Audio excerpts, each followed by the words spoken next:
Musim panas 2020, aku dan saudari Wang bekerja dalam pewarnaan video. Aku pemimpin tim dan aku membagi tugas. Saudari Wang menangani video musik dan aku mengerjakan film. Kupikir aku bisa mengerjakannya sendiri karena pernah menyelesaikan beberapa film sendirian. Oh, Meski saudari Wang juga pernah mewarnai film, pengalamanku lebih banyak. Jadi kurasa dia tak perlu terlibat. Lagi pula, jika itu kulakukan sendiri, aku yang akan dipuji. Yang akan lebih menonjolkan kemampuanku dan aku akan dihormati. Untuk memonopoli pewarnaan film, kutanya pemimpin, apa saudari Wang bisa bertugas untuk pewarnaan video musik agar waktuku lebih banyak untuk mengerjakan film. Pemimpin kami menyetujui saranku.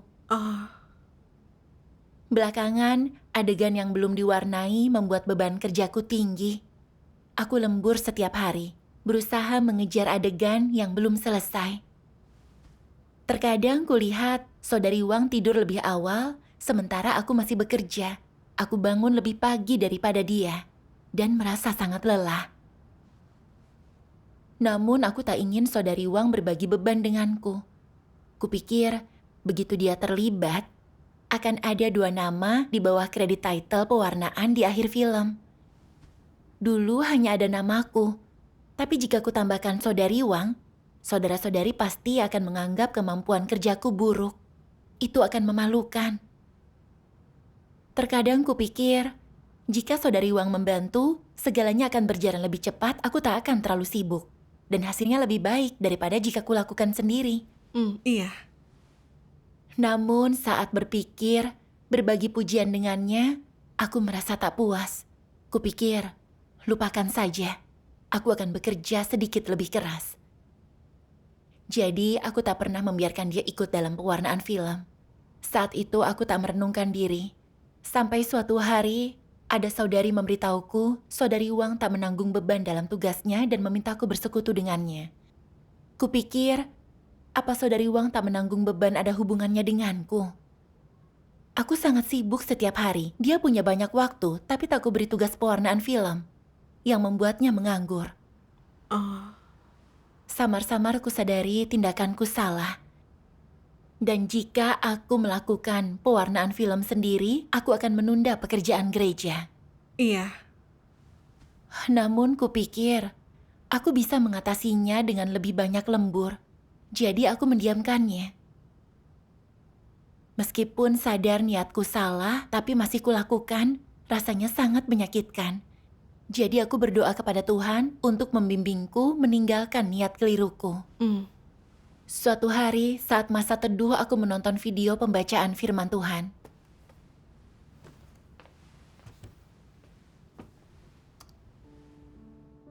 Tuhan Yang Maha Kuasa berfirman, meskipun para pemimpin dan pekerja memiliki rekan sekerja, dan semua orang yang melaksanakan tugas apapun memiliki rekan sekerja, Antikristus yakin bahwa mereka memiliki kualitas yang baik dan lebih baik daripada orang kebanyakan, sehingga orang kebanyakan tidak layak menjadi rekan sekerja mereka, dan semuanya lebih rendah daripada mereka.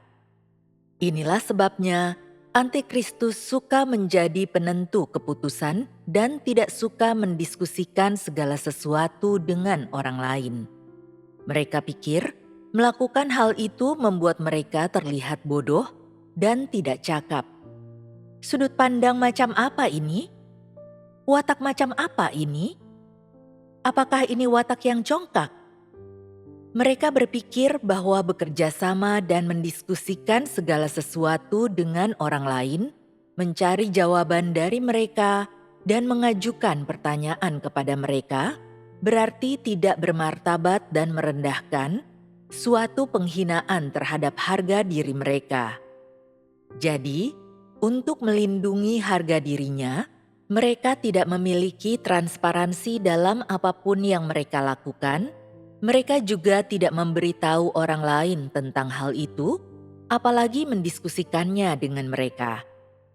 Menurut mereka, berdiskusi dengan orang lain berarti memperlihatkan diri mereka tidak kompeten. Menurut mereka, selalu meminta pendapat orang lain berarti mereka bodoh dan tidak mampu berpikir sendiri. Menurut mereka, bekerja bersama orang lain dalam menyelesaikan sebuah tugas atau menyelesaikan beberapa masalah membuat mereka tampak tidak berguna. Bukankah ini adalah mentalitas mereka yang congkak dan absurd? Bukankah ini adalah watak rusak mereka? Kecongkakan dan sikap merasa diri benar di dalam diri mereka terlalu jelas. Mereka telah kehilangan semua nalar manusia normal dan mereka tidak sehat secara mental. Mereka selalu berpikir bahwa mereka memiliki kemampuan, mampu menyelesaikan segala sesuatu seorang diri, dan tidak perlu bekerja sama dengan orang lain. Karena mereka memiliki watak yang rusak seperti itu, mereka tak mampu mencapai kerjasama yang harmonis. Mereka yakin bahwa bekerja dengan orang lain berarti melemahkan dan memecah belah kekuasaan mereka, bahwa ketika pekerjaan dibagi dengan orang lain, kekuasaan mereka sendiri berkurang dan mereka tak bisa memutuskan sendiri segala sesuatunya, yang berarti mereka tidak memiliki kekuasaan nyata, yang bagi mereka merupakan kerugian besar.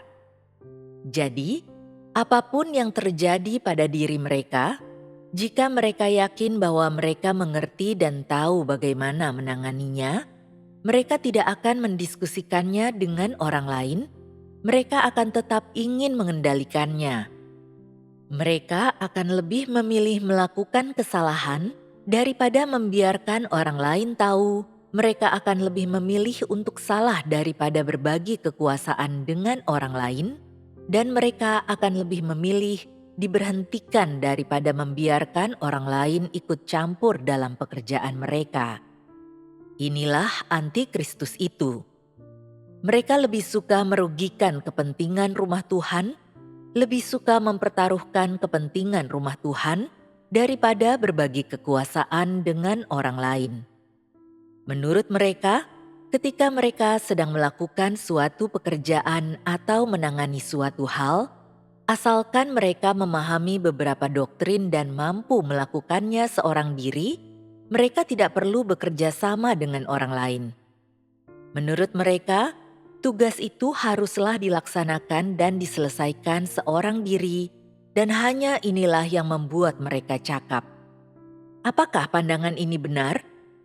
Mereka tidak tahu jika mereka melanggar prinsip, itu artinya mereka tidak melakukan tugas mereka, sehingga mereka tak mampu melaksanakan amanat Tuhan dan hanya melakukan pelayanan. Alih-alih mencari prinsip-prinsip kebenaran ketika melaksanakan tugasnya, mereka menggunakan kekuasaan sesuai dengan pemikiran dan niat mereka, pamer dan memamerkan diri mereka sendiri.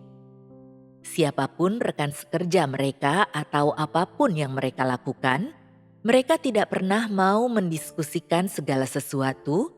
Mereka selalu ingin bertindak sendiri dan selalu ingin menjadi penentu keputusan. Mereka jelas bermain-main dengan kekuasaan dan menggunakan kekuasaan untuk melakukan segala sesuatu. Antikristus semuanya menyukai kekuasaan, dan ketika mereka memiliki status, mereka menginginkan lebih banyak kekuasaan. Ketika mereka memiliki kekuasaan, Antikristus cenderung pamer, memamerkan diri mereka sendiri, dan terlihat paling menonjol. Oleh karena itu, Antikristus sangat mementingkan kekuasaan dan status, dan tidak akan pernah melepaskannya selamanya. Amin. Amin. Dalam firman Tuhan kulihat Antikristus punya watak congkak dan tak mau bekerja sama. Mereka pikir jika berbagi pekerjaan dengan orang lain, mereka akan terlihat tak cakap, kekuasaan akan tersebar, dan mereka tak akan dikagumi. Jadi, mereka lebih suka kepentingan gereja dirugikan daripada berbagi pekerjaan. Benar. Aku menyadari aku juga sama. Aku tak ingin saudari Wang ikut serta dalam tugasku karena takut partisipasinya akan membuatku buruk dan merusak citraku, jadi kulakukan sendiri. Akibatnya, aku kelelahan dan pekerjaan tertunda. Aku terlalu congkak dan tak masuk akal. Pekerjaan apapun di gereja, tak ada yang bisa melakukannya sendirian. Semua orang butuh rekan dan bantuan. Saudara-saudari perlu sehati untuk menyelesaikan pekerjaan. Karena tak ada manusia yang sempurna. Setinggi apapun kualitas, anugerah, dan bakat mereka, setiap orang punya kekurangan dan kelemahan. Kita harus belajar melepaskan diri dan bekerja sama untuk melakukan tugas dengan baik dan menuntaskan amanat Tuhan. Iya. Namun, aku congkak dan merasa diri penting. Aku terlalu ambisius, ingin pujian dan ingin dikagumi. Jadi aku tak bermitra dengan siapapun. Lebih baik menunda pekerjaan gereja daripada menyertakan orang dalam pekerjaanku. Aku melakukan kejahatan dengan melakukan tugas seperti ini. Saat menyadari ini, aku merasa sedih. Jadi aku berdoa kepada Tuhan. Ya Tuhan, kulihat aku terlalu congkak, tak punya kemanusiaan dan nalar, tak ingin kulakukan tugas dengan watak rusak. Aku ingin bertobat. Bimbinglah aku untuk mengenal diriku. Suatu hari aku mencari kutipan firman Tuhan yang berkaitan dengan keadaanku dan menemukan kutipan ini. Bagaimana orang melakukan tugas dengan baik? Melaksanakan tugas dengan segenap hati dan dengan sekuat tenaga. Berfokus melaksanakan tugas mereka dan tidak membiarkan hal lain menyibukkan mereka. Lalu menggunakan tenaga yang dia miliki, mengerahkan seluruh kekuatannya, dan menggunakan kualitas, karunia, kekuatan, dan pemahaman mereka untuk melaksanakannya. Jika engkau memahami, menerima, dan punya gagasan yang baik, engkau harus menyampaikannya tentang hal itu. Inilah yang dimaksud dengan bekerja sama secara harmonis. Beginilah engkau melaksanakan tugasmu, caramu mencapai kinerja yang memuaskan dalam tugasmu. Jika engkau selalu ingin memikul beban dan melakukan semuanya sendiri alih-alih orang lain, apakah engkau sedang melaksanakan tugasmu? Engkau sedang bersikap seenaknya, itu berarti pamer. Itu adalah perilaku iblis, bukan pelaksanaan tugas.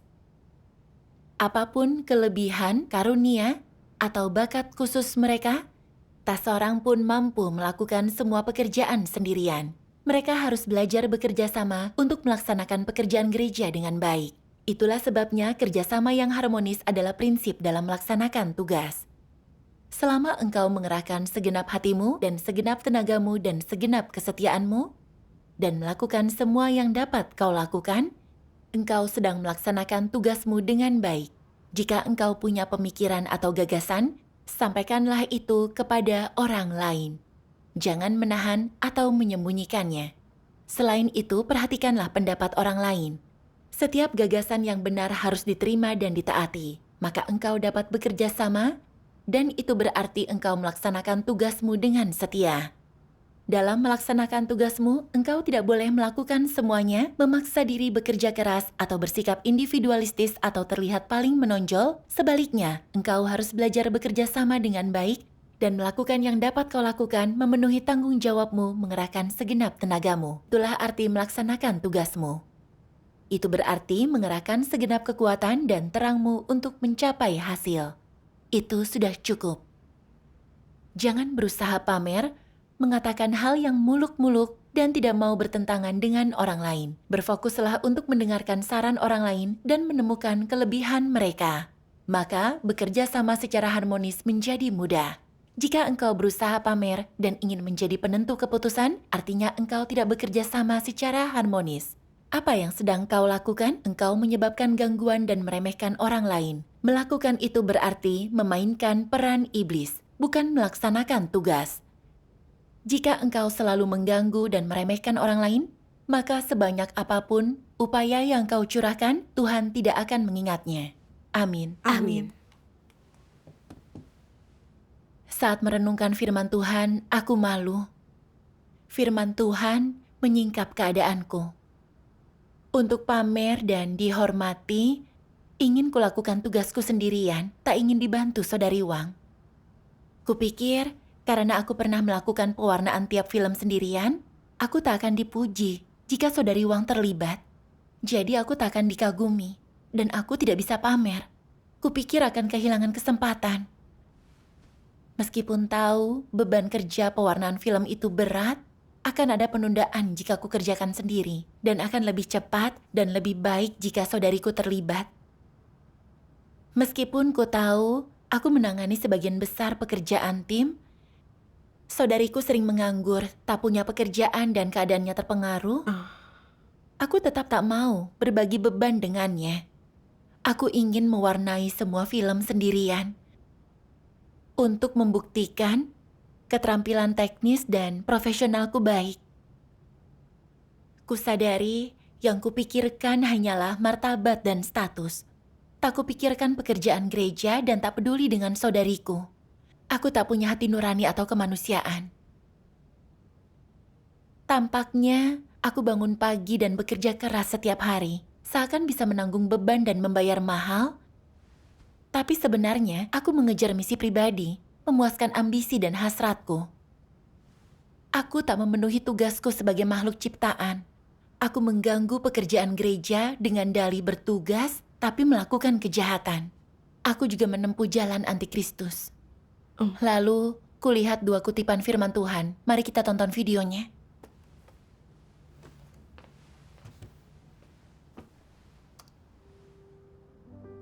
Tuhan Yang Maha Kuasa berfirman, ketika Tuhan menuntut agar manusia melaksanakan tugas mereka dengan baik, Dia tidak meminta mereka untuk menyelesaikan sejumlah tugas tertentu atau menyelesaikan pekerjaan besar apapun, ataupun melaksanakan usaha besar apapun. Yang Tuhan inginkan adalah agar manusia dapat melakukan semua yang mereka mampu lakukan dengan nyata dan hidup sesuai dengan firman-Nya. Tuhan tidak membutuhkanmu untuk menjadi besar atau terhormat, juga tidak membutuhkanmu untuk melakukan mukjizat apapun. Dia juga tidak ingin melihat kejutan yang menyenangkan di dalam dirimu. Dia tidak membutuhkan hal-hal seperti itu.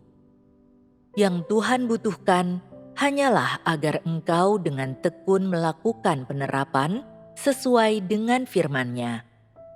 Ketika engkau mendengarkan firman Tuhan, lakukanlah apa yang telah kau mengerti, lakukanlah apa yang telah kau pahami, ingatlah apa yang telah kau lihat, dan kemudian jika waktunya tiba untuk melakukan penerapan, terapkanlah sesuai dengan firman Tuhan, sehingga firman Tuhan dapat menjadi hidupmu, kenyataanmu, dan sesuatu yang kau hidupi. Dengan demikian, Tuhan akan dipuaskan. Engkau selalu mencari kebesaran, kemuliaan, dan status. Engkau selalu mencari peninggian. Bagaimana perasaan Tuhan saat Dia melihat ini?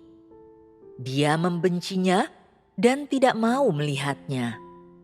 Semakin engkau mengejar hal-hal seperti kebesaran, kemuliaan, dan menjadi lebih unggul daripada orang lain, terhormat, terkemuka, dan penting, semakin Tuhan menganggapmu menjijikkan. Jika engkau tidak merenungkan dirimu sendiri dan bertobat, Tuhan akan membencimu dan meninggalkanmu. Pastikan untuk tidak menjadi orang yang Tuhan anggap menjijikkan. Jadilah orang yang Tuhan kasihi. Jadi, bagaimana orang bisa memperoleh kasih Tuhan? Dengan menerima kebenaran dengan taat, dengan berdiri pada posisi sebagai makhluk ciptaan, bertindak dengan firman Tuhan dengan kerendah hatian, melaksanakan tugas dengan benar, berusaha menjadi orang yang jujur, dan hidup dalam keserupaan dengan manusia. Ini sudah cukup, Tuhan akan dipuaskan. Orang harus memastikan dirinya tidak menyimpan ambisi atau mimpi-mimpi kosong, jangan mencari ketenaran, keuntungan, dan status, atau berusaha lebih menonjol dari orang banyak. Selain itu, mereka tidak boleh berusaha menjadi orang hebat atau manusia super yang lebih unggul di antara manusia dan membuat orang lain memujanya. Itu adalah keinginan dari manusia yang rusak, dan itulah jalan iblis. Tuhan tidak menyelamatkan orang semacam itu. Jika orang tak henti-hentinya mengejar ketenaran, keuntungan dan status, serta tidak mau bertobat, maka tidak ada lagi yang bisa diperbaiki dari mereka dan hanya ada satu kesudahan bagi mereka: disingkirkan. Standar apa yang digunakan untuk menilai apakah perbuatan seseorang itu baik atau buruk? Itu tergantung pada apakah mereka, dalam pemikiran, ungkapan dan tindakan mereka, memiliki kesaksian dalam hal menerapkan kebenaran dan hidup dalam kenyataan kebenaran atau tidak. Jika engkau tidak memiliki kenyataan ini atau tidak hidup di dalamnya, dengan demikian tidak diragukan lagi, engkau adalah seorang pelaku kejahatan. Bagaimana Tuhan memandang pelaku kejahatan? Pemikiran dan tindakan lahiriahmu tidak menjadi kesaksian untuk Tuhan, juga tidak mempermalukan atau mengalahkan iblis. Sebaliknya, pemikiran dan tindakan lahiriahmu mempermalukan Tuhan dan penuh dengan tanda-tanda yang menyebabkan Tuhan menjadi malu.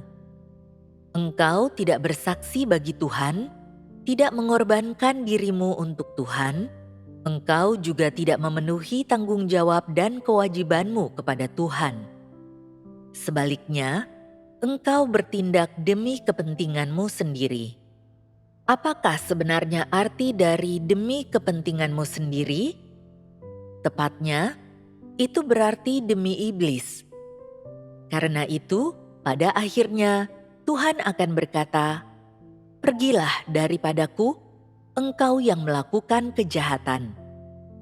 Di mata Tuhan, engkau belum melakukan perbuatan baik, tetapi sebaliknya, perilakumu telah berubah menjadi jahat. Bukan hanya gagal mendapatkan perkenanan Tuhan, perbuatan itu akan dikutuk.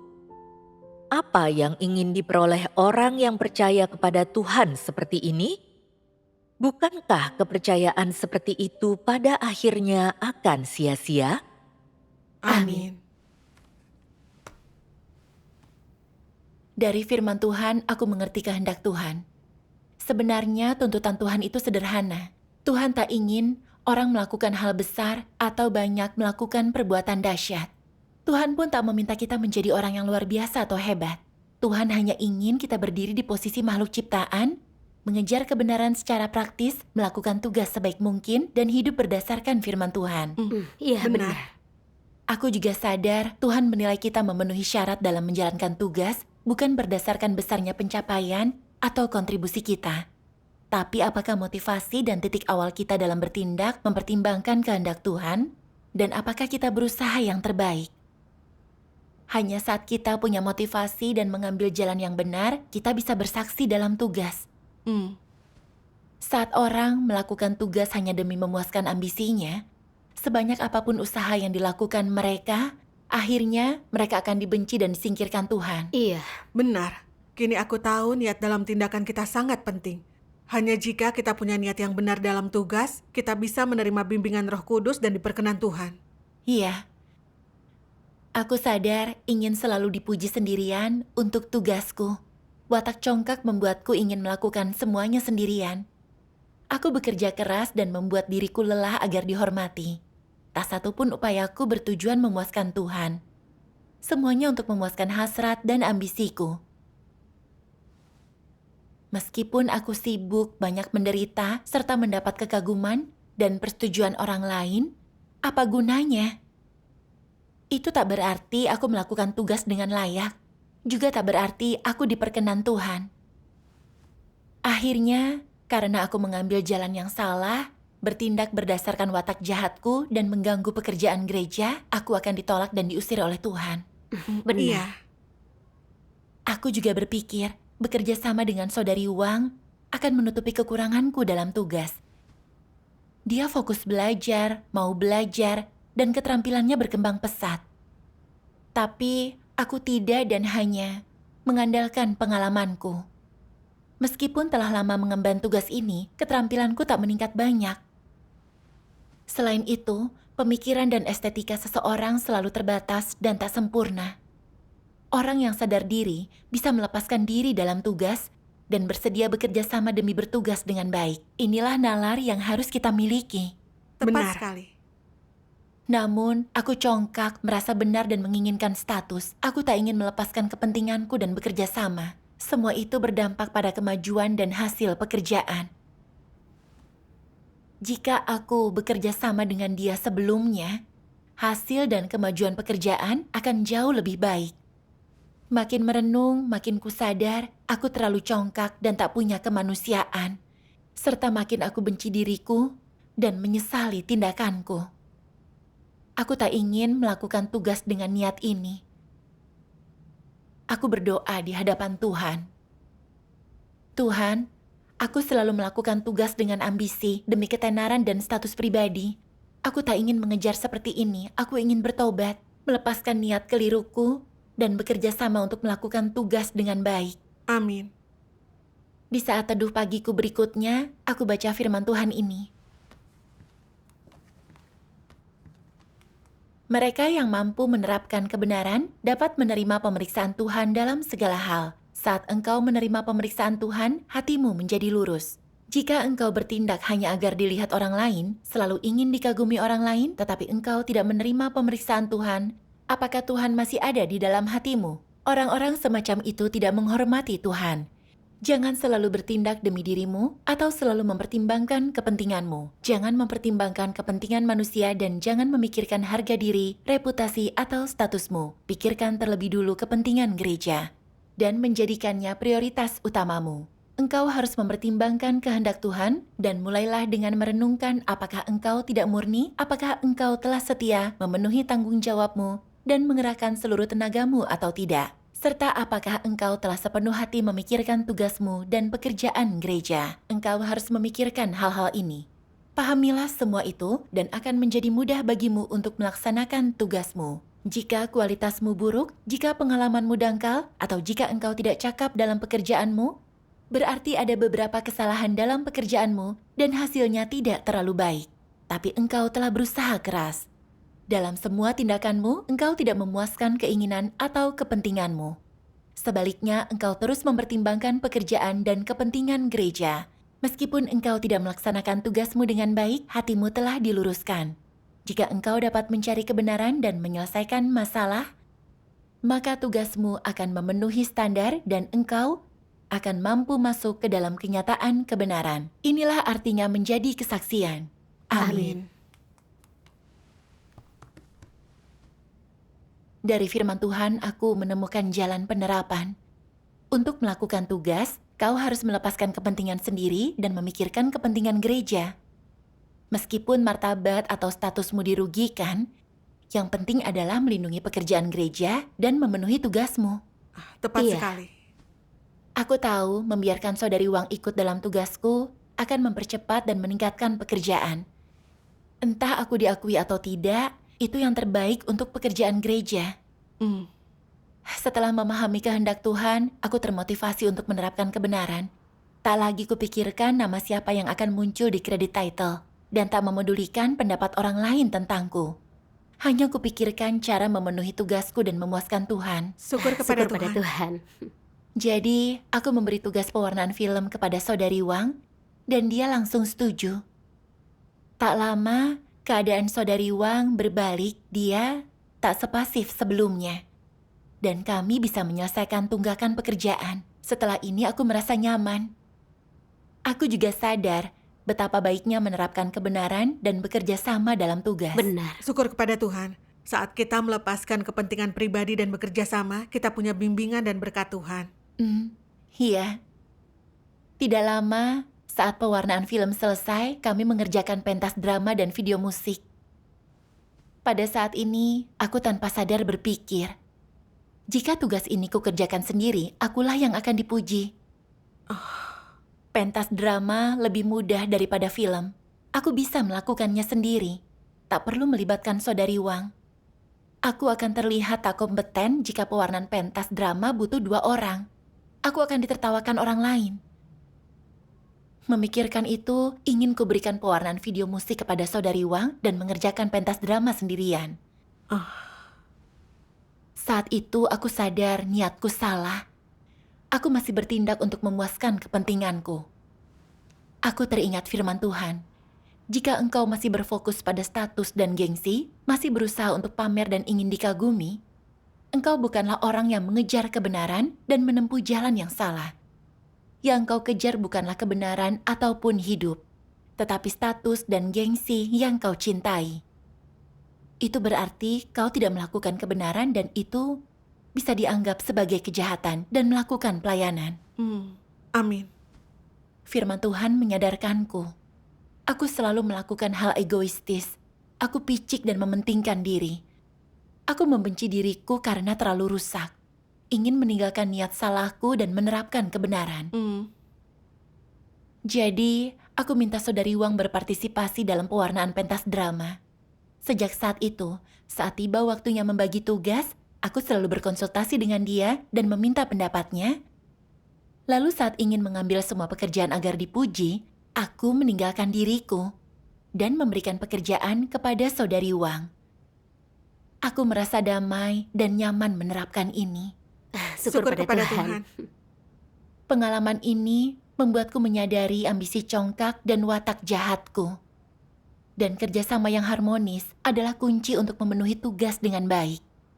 Kau takkan bisa melakukan tugas dengan baik sendirian. Benar. Hanya dengan bekerja sama secara harmonis, kita bisa mendapat berkat Tuhan dan tuntunan Roh Kudus. Iya, Syukur kepada Tuhan.